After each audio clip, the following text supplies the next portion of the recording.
स्वागत है आप सभी लोगों का मेरे चैनल साइंस और टेक्नोलॉजी में। मैं अनुपम विपुल आप सभी लोगों का स्वागत करता हूं आज के शो रॉकेट मंडे में। आज हम लोग बात करेंगे नासा का कमर्शियल लियो डेस्टिनेशन यानी कि CLD कॉन्ट्रैक्ट के बारे में। तो आइए समझते हैं। तो समझिए प्रॉब्लम क्या है जो नासा ये कॉन्ट्रैक्ट दे रहा है।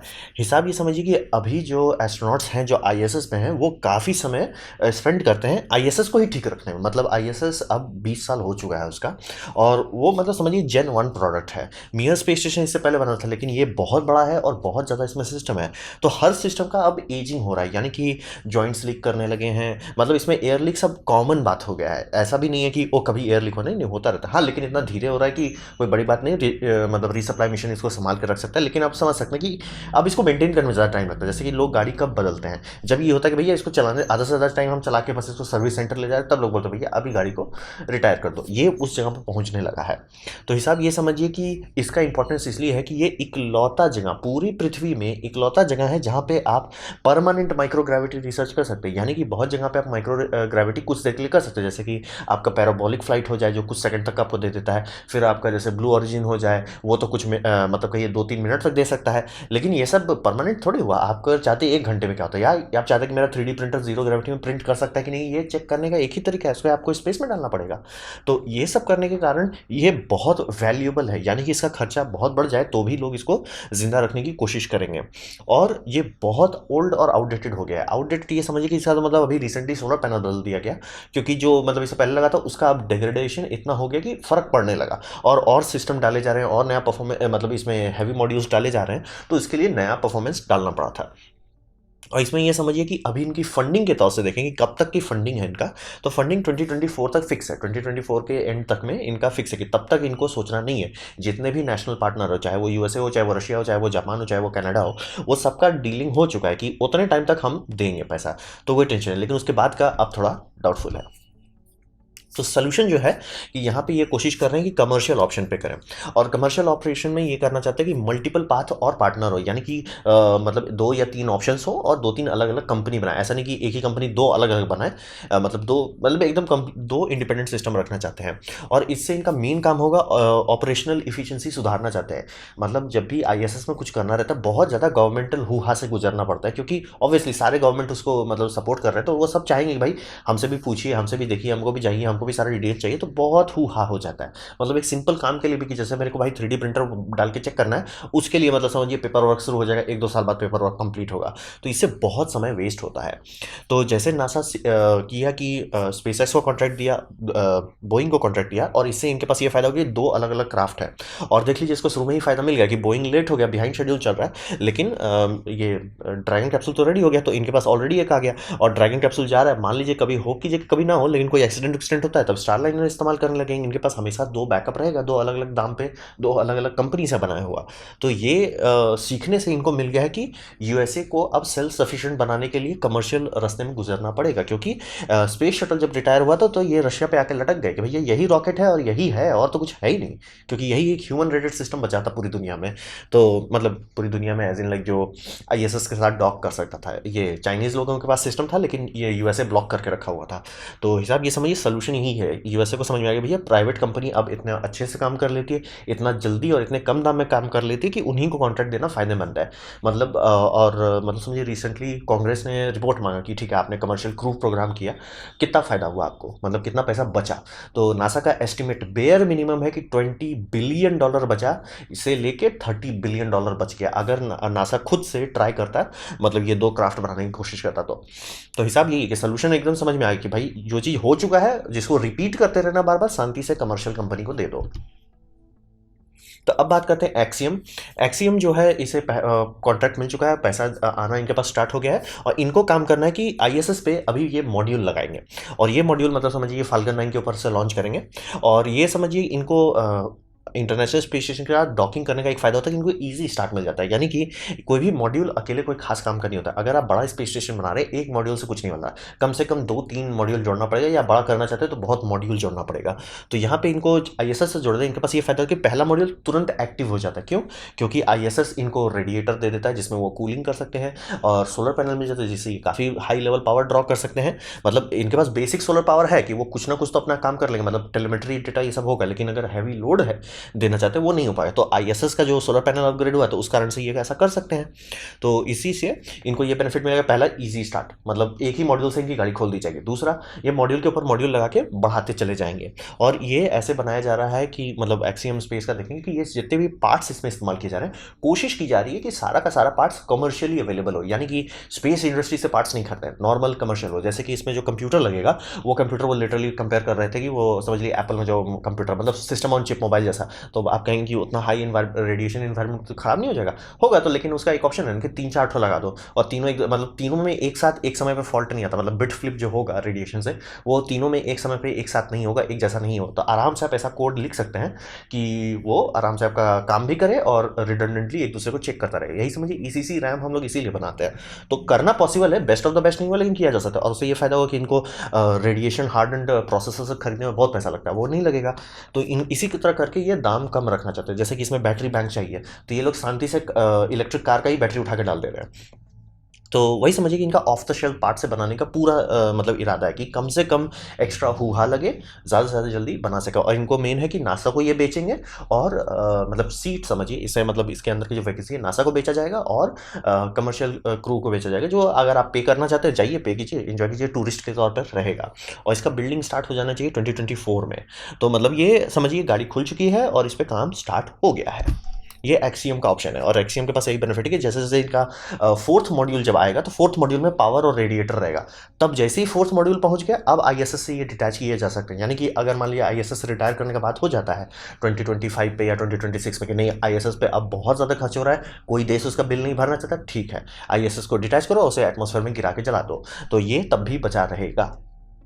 तो एक्सियम के साथ ये ऑप्शन गाड़ी इसमें नासा खोल रही है, कमर्शियल ऑप्शन नंबर 1। अब फिर बात करते हैं सियारा स्पेस के बारे में। तो सियारा स्पेस एक नाम आपको कंपनी में सुनने में बहुत अजीब लग रहा होगा, तो ये समझिए सियारा नवाडा कॉर्पोरेशन है ये, मतलब उसी का सब ग्रुप समझ लीजिए, और उन्होंने ही ड्रीम चेसर बनाया है। तो ये समझ लीजिए इनके पास ये बेनिफिट हो गया कि इनके पास अपना कैप्सूल है, इनके पास मतलब स्पेस एक्सपीरियंस के मामले में इनके पास एक्चुअल इक्विपमेंट है जो ये इस्तेमाल करते हैं, लॉन्च करते हैं। ये मतलब कैप्सूल को आप रॉकेट के ऊपर लगाइए, लॉन्च कर दीजिए और फिर ये अपना से रनवे पे लैंड कर सकता है। 1 से 2 क्रू को ये हैंडल कर सकता है। तो वो उस मामले में आप समझ लीजिए कि इनके पास ये बेनिफिट है कि एक कैप्सूल जो है इनका अपना है। और मतलब अगर ये जो स्टेशन बनाएंगे उसमें डॉकिंग क्लैंप दे देते हैं कि इसको भी डॉक कर सके, और इंटरनेशनल डॉकिंग क्लैंप जो कि बोइंग भी इस्तेमाल करता है और स्पेसएक्स भी इस्तेमाल करता है। तो समझिए 3 क्राफ्ट से आना जाना पॉसिबल हो जाए, जो कि काफ़ी बड़ी बात है। 3 अलग अलग व्हीकल रहे जो जाके आप डॉकिंग वॉकिंग कर सकें, बल्ले बल्ले बात होती है। और ये लोग इन्फ्लेटेबल मॉड्यूल में जैसे बिगलो एयर स्पेस वाला जो टेक्नोलॉजी है वही टेक्नोलॉजी पे ये बनाना चाहते हैं। और इनका कंपनी का स्टार्टिंग प्लान जो था, मतलब इस स्पेस स्टेशन का डिज़ाइन पे ये लोग काम कर रहे थे कि मून पे जाके बहुत बड़ा सा बनाएंगे, मतलब मून के ऑर्बिट में, और ये हैबिटेट इतना बड़ा होगा कि 1000 दिन का मिशन सपोर्ट कर सके। सर ISS बहुत ज़्यादा दिन का मिशन नहीं सपोर्ट करता है। ISS में समझिए रीसप्लाई आपको तुरंत देते रहना है, या तो आदमी कितने आदमी हैं उनका संख्या कम कर दो। मार्स तक के लिए थोड़ा ज़्यादा जगह चाहिए, तो उस ज़्यादा जगह के लिए आपको सीधा ऑप्शन है इन्फ्लेटेबल चाहिए, नहीं तो फिजिकली उतना जगह आप डाल ही नहीं सकते, वॉल्यूम नहीं डाल पाएंगे। मास आप भले डाल सकते हैं लेकिन वॉल्यूम नहीं डाल पाते हम लोग, तो इसी कारण से इनको इन्फ्लेटेबल वाले पे डिज़ाइन किया था। और वो डिज़ाइन को ये लोग हमेशा बैकग्राउंड पे काफ़ी टाइम से काम कर रहे थे कि मून से मार्स तक जाने के लिए क्या क्या चाहिए, कैसे कैसे करेंगे। फिर ये हुआ कि उसको वही हैबिटेट ऐसा डिज़ाइन किया जा सकता है कि उसे मून पे लैंड करा दें और वहाँ पे वो परमानेंट हैबिटेट बन जाए। तो ये समझिए ये लोग बैकग्राउंड में काम कर रहे थे, और जब नासा का कॉन्ट्रैक्ट आया तो बोला ठीक है हम आपके लिए ये बना देंगे एक स्पेस स्टेशन। और ये मतलब समझिए इनका जो कॉन्सेप्ट है ये कॉन्सेप्ट मॉड्यूलर है, कहीं पर भी इस्तेमाल किया जा सकता है। और इससे ये समझिए कि इनके पास इतना जगह है, फिजिकली इतना जगह है कि ये मैन्युफैक्चरिंग कर सकते हैं। जैसे कि रिसेंटली एक एक्सपेरिमेंट किया गया था अंतरिक्ष में कि फाइबर ऑप्टिक्स को ग्रो किया जाता है, क्रिस्टल जो है ग्रो किए जाते हैं एक तौर से इनडायरेक्टली समझिए। वो ग्रो अगर वैक्यूम में किया, मतलब जीरो ग्रेविटी में किया जाए तो वो बहुत ज़्यादा इफिशिएंट होता है। यानी कि जो आपका एक फाइबर का कैपेसिटी होता है, कितना डेटा वो इधर से उधर ले जा सकता है, वो लिमिटेड होता है उसकी प्योरिटी पे। और अगर जो फाइबर अंतरिक्ष में बनाया गया उसको टेस्टिंग की गई, मतलब अंतरिक्ष में बनाया गया, लाया गया धरती में, उसको टेस्ट किया गया, वो 100 टाइम्स बेटर था जो भी हम दुनिया में बना सकते हैं। मतलब दुनिया कोई भी कंपनी अगर ये क्रैक कर लेती कि अंतरिक्ष में जाके वो बनाए, वो सारे फाइबर ऑप्टिक्स कंपनी को हटा डालेगी मार्केट से। तो समझ लिए, तो बोले हर कोई क्यों नहीं कर रहा। हिसाब वही है कि ISS में इतना जगह था कि टेस्टिंग किया जा सके, इतना जगह नहीं है कि मैन्युफैक्चरिंग कर सकें। तो इसको इसीलिए बनाया जा रहा है कि ये इतना बड़ा सोच समझ के बनाया जा रहा है कि मैन्युफैक्चरिंग मुंह खोल के बोल देना कि अरे दवाई का बहुत सारे दवाई बनाए जा सकते हैं, खासतौर पर इंसुलिन ग्रोथ में काफ़ी मदद मिलता है। 3D प्रिंटेड करके आप ऑर्गन प्रिंट कर सकते हैं जो कोलैप्स नहीं करेगा, क्योंकि मेन है कि ऑर्गन के लिए सपोर्ट स्ट्रक्चर प्रिंट करना पॉसिबल नहीं होता है। हार्ट जैसा इंटीग्रेट स्ट्रक्चर हो, लंग्स जैसा स्ट्रक्चर हो, ये सब 3D प्रिंट करना इम्पॉसिबल अभी नहीं है। बस दिक्कत ये है कि धरती का ग्रेविटी उसको collapse कर देता है, सेल उतना मजबूत चीज़ तो है नहीं। तो इसी कारण से अगर वो सब जीरो ग्रेविटी वाले इन्वायरमेंट में किया जाए, यानी माइक्रो ग्रेविटी लो अर्थ ऑर्बिट में, आराम से प्रिंट कर सकता है। तो लेकिन जगह तो खाएगा ना, प्रिंटर बड़ा होगा, जगह खाएगा, और आपको खूब सारे व्हीकल चाहिए जो अप डाउन, मतलब समझिए तुरंत फेरी कुछ करें, इसके पास जगह होगा। यही इसका सेलिंग पॉइंट है कंपेयर टू एक्सियन के सिस्टम में, कि ये बहुत जगह रखते हैं। और इनका सिस्टम शुरू से ही मतलब डे वन से बनाया जा रहा था कि चांद पे भी इस्तेमाल हो सके और मार्स तक जाने का काम कर सके। तो ये है सियारा स्पेस का ऑप्शन। अब बात करते हैं नासा करना क्या चाहता है, एम क्या है नासा का।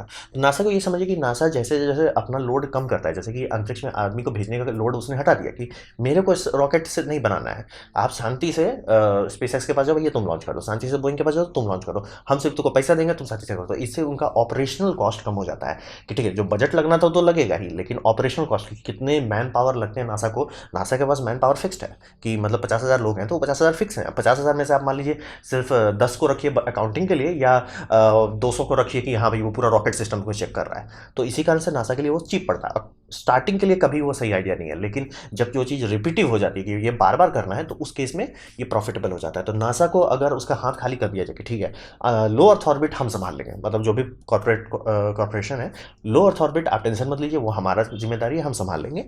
तो इनके पास टाइम मिलता है, पैसा मिलता है, मैन पावर मिलता है, जो ये मून और मार्स पर खर्च कर सकते हैं कि भैया मून मिशन पर फोकस करो। मतलब जहाँ पे अभी कॉमर्शियल इंटरप्राइज नहीं पहुंच सकता, वहाँ पे अब हम फोकस करते हैं।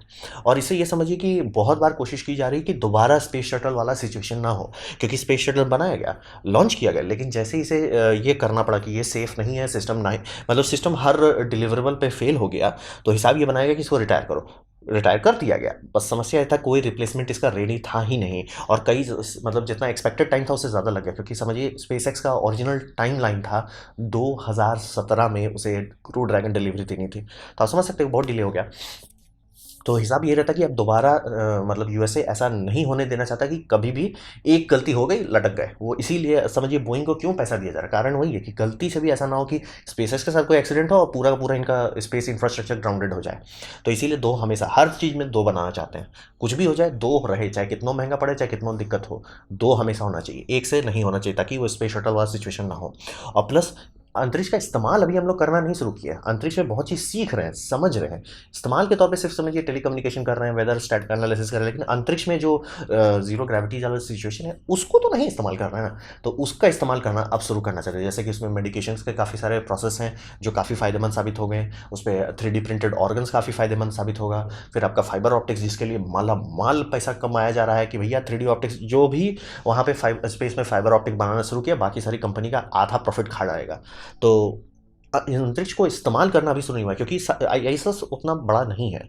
तो यही करना चाहते हैं ताकि अमेरिका को मतलब ये सेल करना आसान हो जाए। तो अमेरिका सीधे बोलेगा कि अमेरिकन से मान ली पूछते हैं कि आप अंतरिक्ष में क्यों पैसा डाल रहे हो, मतलब पैसा थोड़े, वहाँ तो फैक्ट्री है, फैक्ट्री में लोग काम कर रहे हैं, आपको ये प्रोडक्ट मिल रहा है, आप देख रहे हैं ना, आपका इंटरनेट इतना तेज हो गया ना, वो इसलिए हुआ कि वहाँ पे फैक्ट्री है।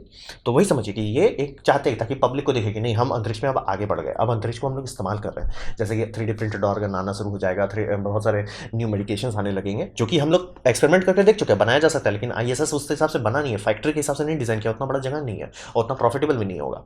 तो हिसाब वही है।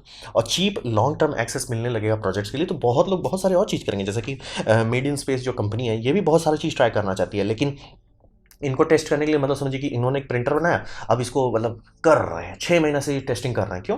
क्योंकि एक बार अंतरिक्ष में भेजेंगे तो 2 साल लगेगा उसका पेपर वर्क सब होने में, और 2 साल बाद वो जब भेजेंगे और उस टाइम मतलब कुछ चेंज नहीं कर सकता, और एक बार भेज दिए तो अब लटके रहो, जैसे ही कमर्शियल बनेगा फटाफट भेजना आना हो जाएगा, तो ये इटरेशंस फटाफट कर पाएंगे।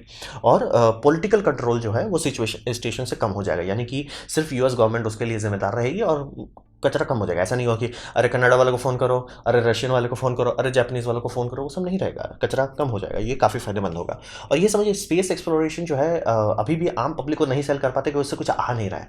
जैसे ये स्टेज अगर सक्सेसफुल हो जाता है तो सेल किया जा सकता है कि हाँ अंदर इस पर क्यों खर्च कर रहा है, अरे भाई वहाँ फैक्ट्री है, वहाँ पे बहुत सारी चीज़ बनता है। आप जो देख रहे हैं कि ये 3D प्रिंटेड ऑर्गन पर रिसर्च डेवलपमेंट हो रहा है, जो लोग अब इस्तेमाल करने लगे हैं, तो बोलेगा अरे बहुत अमीर लोग इस्तेमाल करते हैं, अरे स्टार्ट तो वैसे ही होगा ना, स्टार्ट पहले अमीर लोग करेंगे, फिर धीरे धीरे मिडिल क्लास में आएगा। तो वैसे ही समझिए एम बहुत डाउन टू अर्थ है कि भैया नासा का हाथ खाली करो, उनको नासा को फोकस करने दो मून और मार्स पे, और मतलब गलती वो मत करो स्पेस शटल वाला कि एक औजार रहे और लंबे समय के लिए काफ़ी लोग काफ़ी सारा चीज़ कर सकते हैं, और हमें नहीं पता कि आने वाले टाइम में क्या होगा। जब एक बार ये समझिए प्लेटफॉर्म खुलेगा, क्या होगा वो कौन जाने। जैसे यूट्यूब स्टार्ट हुआ तो डेटिंग ऐप था, तो वही समझिए कि बहुत बड़ा एम रखा जा रहा है नासा के सामने इसके साथ। तो ये था मेरा प्रेजेंटेशन कमर्शियल लो लियो डेस्टिनेशन के बारे में। उम्मीद करता हूँ आपको अच्छा लगा हो, कुछ सीखने मिला हो, कुछ समझ में आया हो। अगर ऐसा है लाइक कर दें, दोस्तों से शेयर कर दें, उससे मेरा काफ़ी भला होगा। नहीं अच्छा लगा, नहीं पसंद आया, कोई बात नहीं, आप डिसलाइक कर सकते हैं। मैं कहूँगा डिसलाइक 2 बार दबाएं, उससे मुझे पता चलेगा कितना नापसंद हुआ है। मैं आपसे कहूँगा कॉमेंट लिखें, मैं हर कमेंट को पढ़ने की कोशिश करता हूँ। आपसे कहूँगा सब्सक्राइब कीजिए, बेल दबाइए अगर आप फ्री हैं तो। आपने मेरा वीडियो देखा, जानकर मुझे बहुत खुशी हुई। धन्यवाद।